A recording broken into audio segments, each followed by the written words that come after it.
Welcome to Liesl's Artistic Studio. Now, as many of you already know, a couple of weeks ago I taught you how to draw this lovely bluebell outline, but I had two different ideas on how to paint it. So last week I went over how to paint this outline in more of a realistic way. It turned out very nice. So I'll leave a video link for both the drawing and this painted version in the description of this video if you'd like to check them out. But today we are going to try out painting this outline using a transparent painting technique, which is one of the coolest things that watercolor can do. And actually, in a lot of ways, this version is a little more simple to do than the other painting I just showed you, and I'll explain why in just a few minutes. Now, really quickly as a side note, if you'd rather not take the time to learn how to draw this for yourself, I do have Etsy outlines available for this, not only in the larger size you see here, but I also have this available in a smaller 4x6 and 5x7 card size as well. These can help you make a quick and beautiful card that you can give away. Then using the printed Etsy outline, you can simply trace it onto your watercolor paper using a light table or just a well-lit window in your house, and you're all ready to begin painting. I'll leave links for my Etsy shop as well as any of the supplies you'll see me using today in the description of this video if you're interested.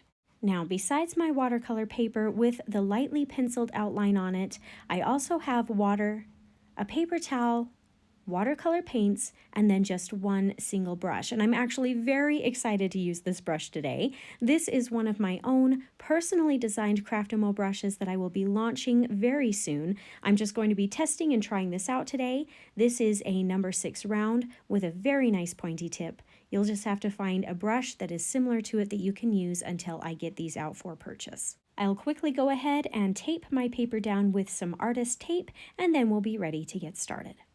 Now, one of the reasons that this is a more simple version of this outline to paint is because we will be using a very limited palette of colors, only 3 to be exact. My first color here is Dioxazine purple, but of course any purple you have will do.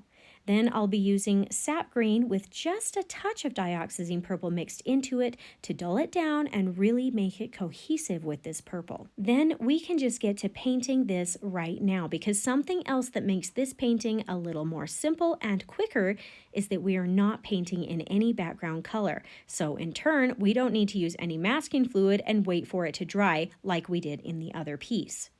So this transparent technique is done using the wet on wet method. So I'll go ahead and start on the grassy area first, pick a grass blade to paint, and then apply water on it first. Then I'll take a small amount of the green paint using just the tip of the brush and begin applying that color around the outside edges of the water that's on here. This should create a darker looking outer edge, but then the paint will begin to blend into the water where it's touching, creating a subtle gradient color effect. Now, I did another transparent flower painting a little while ago, which was beautiful and fun to do. And once as you get the hang of this technique, in my opinion, it's pretty simple to do as well. But I did have a few people say they were having trouble getting it down. So that made me take a second look and see if there was something that maybe I didn't explain well enough, or maybe even something that I was doing to make this work, but I didn't realize I was doing. So diving into this technique a little deeper, I discovered a secret to what makes this really work and give you a better chance of success. So I realized that as I'm painting on this outer color, the key is to have the paint touch not only the edge of the water, but also slightly, and I mean just slightly, onto the dry paper as well. It's touching such a small amount of the dry paper that it's almost barely noticeable. But you also still have to have the paint touch the water at the same time. The trick here is to find that perfect sweet spot right in the middle of the dry paper and the wet water. Basically what happens when you paint this way is that the portion of the paint touching the dry paper is what's going to create a nice, crisp, dark edge of color. And the portion of paint that's touching the water will bleed and blend into the water, creating that soft, blurred color here on the inside. So to help you find that sweet spot, if you're trying this and finding that you're not getting a crisp edge and the paint is all just bleeding and softening in too much, paint a little closer to the dry edge of the water and get some of that paint onto the dry paper, and vice versa. If you're only getting a dark line of color and it's not bleeding into the watered down area at all, then the color is just too far away and not actually touching the water enough to spread out.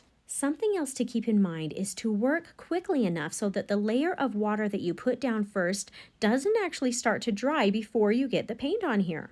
I also find that having the right type of paper, preferably high quality or 100% cotton paper, works the best, as well as a higher quality paint that will hold its color well and, in a sense, almost stain or soak into the paper, so that if you choose to do a second layer of water or paint on top of the first or overlapping the first, it doesn't reactivate that first layer of paint, causing it to become movable or smearable again. Now, just for information's sake, I am using Arches brand 100% cotton paper and M. Graham and Company watercolor paints. Now, another fun thing to do with this transparent painting technique is to follow the lines all the way through, even where you normally wouldn't see them. Now, let me explain this a little better. A blade of grass that is overlapping or underlapping another would stop once as it hits the other object, and then you would see it again continuing on once as it's passed. But with the transparent look, a fun option is to paint right over the top as if it goes right through the other object. This really adds to that transparent effect, making it look almost see-through. This, of course, is optional. The outline drawing doesn't have those follow-through lines. So if you'd rather not paint it that way, you definitely don't have to. It will require you to imagine where some of the grass lines and later on where the petals go, where it starts and where it ends. Let's go ahead now and finish off the rest of the grass here, and then we'll move on to the flower heads.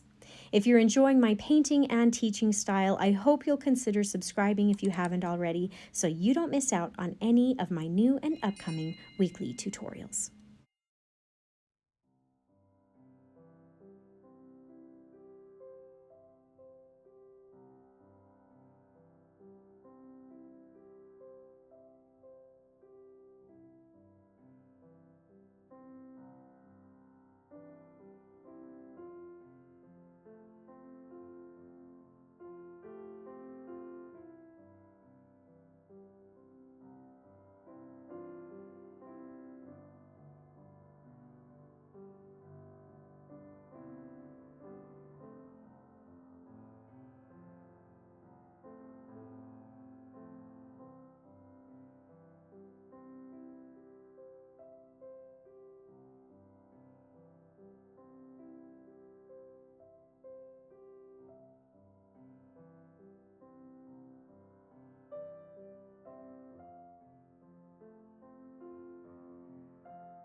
All right, now that all the grass and leaves are done, let's use the same green color and same transparent wet on wet technique to paint in the stems of the flowers.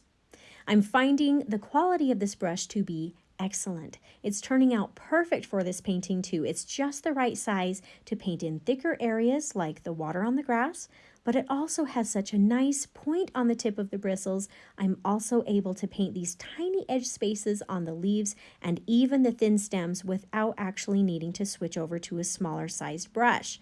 Totally awesome and working just the way I designed it to. You know, I love the watercolor medium for so many reasons, but this transparent effect is definitely one of them. Watercolors are designed as a more transparent medium, unlike oil or acrylic or gouache, and so painting with a technique like this is something unique and special that watercolor paints are especially good at. This is truly something that sets watercolors apart from other mediums. So use it, enjoy it. Treasure the magic of it.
Okay, let's go ahead and move on now to the flower petals.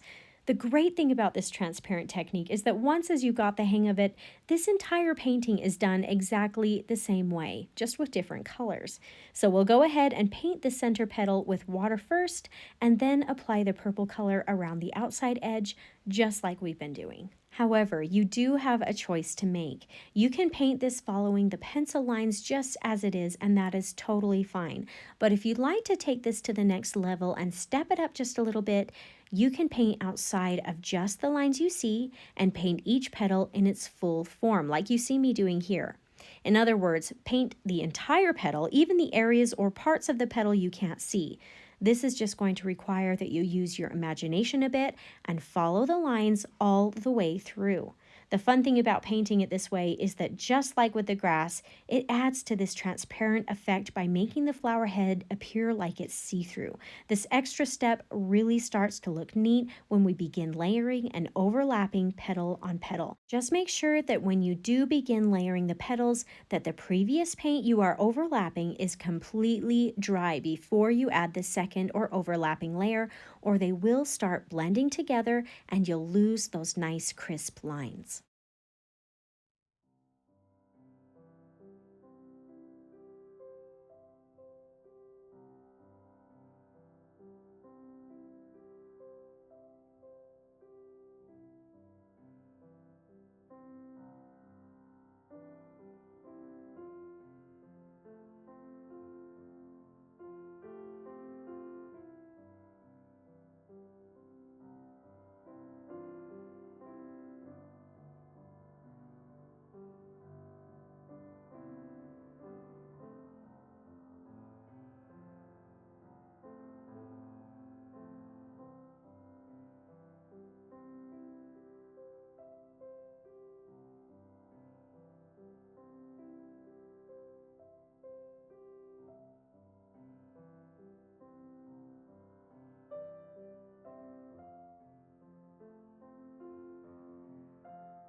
When we get to painting these outside, small, curled petal tips, I am going to try to paint them slightly darker in value so they stand out just a little bit more than the rest.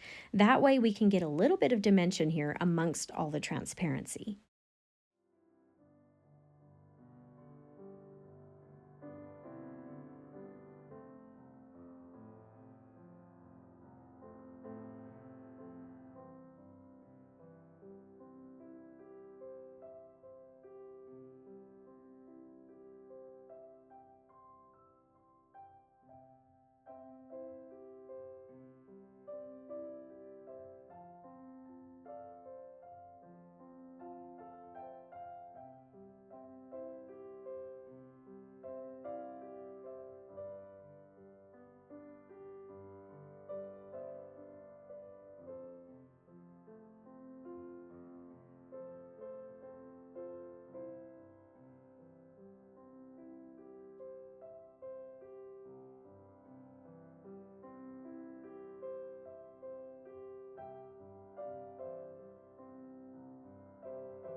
For the finishing touch to this painting, we'll add in the center stamen dots of color using some Gamboge yellow.